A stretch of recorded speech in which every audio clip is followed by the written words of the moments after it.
All right, hey friends, so today we are gonna have 6 different movements and you only have one piece of equipment.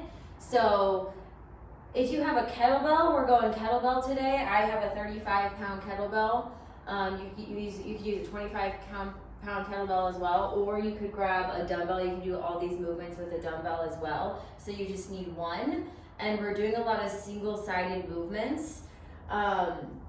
The option would be to grab a backpack with books in it. That's gonna be your home option. So I'm gonna demo everything now. Move number 1 is gonna be your kettlebell, dumbbell, or backpack swings. So feet are a little bit wider than the shoulders, hips go back, it's that hip hinge, hips pop forward. Hips back, hips forward, you generate more and more momentum to drive that kettlebell up to about forehead level. You want a light grip in that kettlebell. So the purpose of a swing is not to lift that weight at all with your arms. Your arms have no pull going up. You want to use your hips to drive that kettlebell to the ceiling. So see if you can notice that difference when you try your swings today. Otherwise, you're grabbing your backpack with those books in it and you're hitting your swings from here. It's the same movement, hips pop forward, and you notice my arms are not actively lifting that backpack up. Then we have our single leg deadlifts.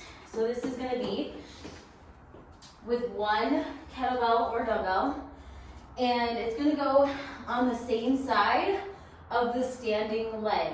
So when I hinge forward at the hip, that kettlebell's on the same side of my standing leg. It's a slight bend in that standing leg. And you notice that I hinge forward, I'm actively pulling my shoulder blade back. So look at how flat my back is right here. It's also not about how high you can get your back foot.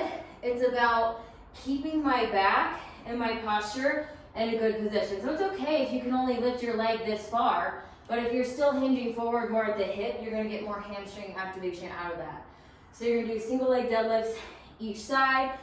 The option, of course, would be to grab that backpack and you can hit those single leg deadlifts here.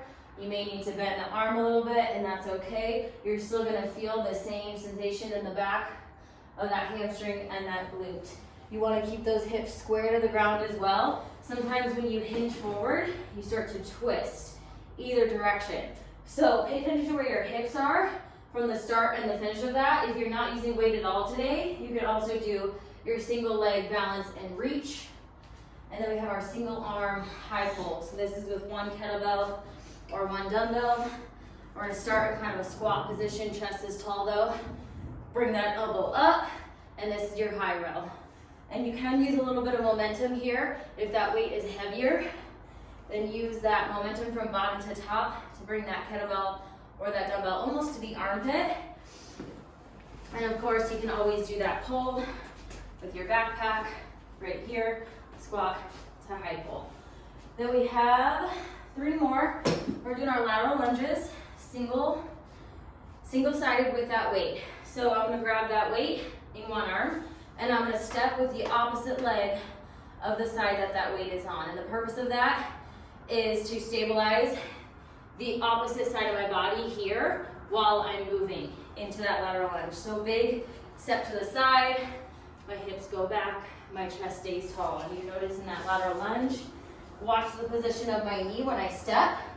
That knee doesn't go forward, right? We think our hip goes back, and that's what you want. You want depth in your lateral lunge. My chest is tall, my knee is not pushing forward, and also my toe, my knee are not pushing outwards. A lot of us like to step like this. That's not good. We want to think our feet are even with each other. When we step right here, they're even. Toes, knees pointed forward, hip goes back, and that's how you activate those glutes. So step with the opposite side of the side that the weight is on, whether that's your kettlebell, dumbbell, or backpack. 2 more, we've got our pullovers with that weight. So this is a great core movement. So notice my shoulders are right above my wrists. I'm not pushing backwards. I'm right on top of my wrists, okay? My core is stable, belly button just fine. Feet are a little bit wide here to stabilize myself as I pull that weight over. That was 1 rep, stabilize, pull over for 2. Now look at my hips. I'm trying to keep my hips as stable as possible as I pull that weight over. You don't want to start to feel your body shifting side to side. you're fighting against that. Of course, you can also do this with your backpack here. You can slide it over and stay on top of those wrists right here with my shoulders. And that's your pullover there. Then we have one more move, guys. And this is a great oblique side body move. It's called a side bend. So when I do this side bend, you're actually working the opposite side of your body as the side that the weight is on. So my shoulders are even with each other to start. I'm gonna bend over.